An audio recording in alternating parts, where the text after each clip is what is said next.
So that's what makes RX Kids so powerful. It's so simple in its design. It's just getting cash to people at the point in life where they are the poorest in their life course, which is that time before birth during pregnancy and the year after a baby is born.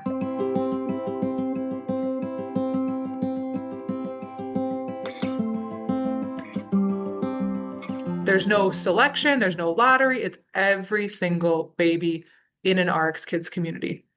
The reason for that is one, it's much more efficient and effective to administer a program that way. We see 80 to 100% uptake rate, which is unheard of in prenatal programs because because of its universal design and it not being only for, quote unquote, poor people or people who are struggling. It is for everyone because everyone can use assistance during this really expensive time of life.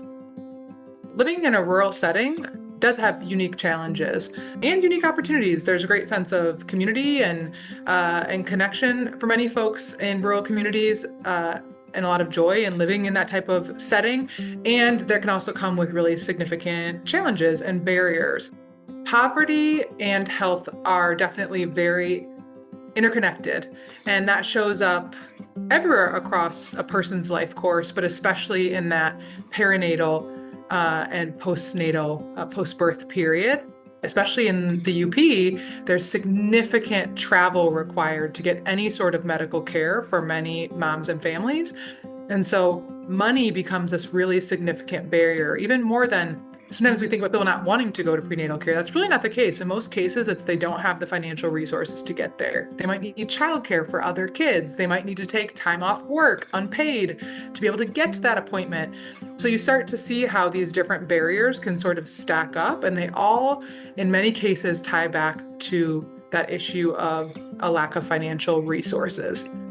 The early investment of the BCBS Foundation has made the possibility of further growth into the rest of the UP possible.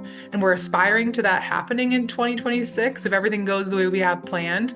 But early investments from foundations like yours have meant that we have the compelling research, we have the data, and we have the community support needed, the proof that this works in a rural setting, which is so powerful when we go and seek additional funds from other sources so that we can bring this to the entirety of the UP.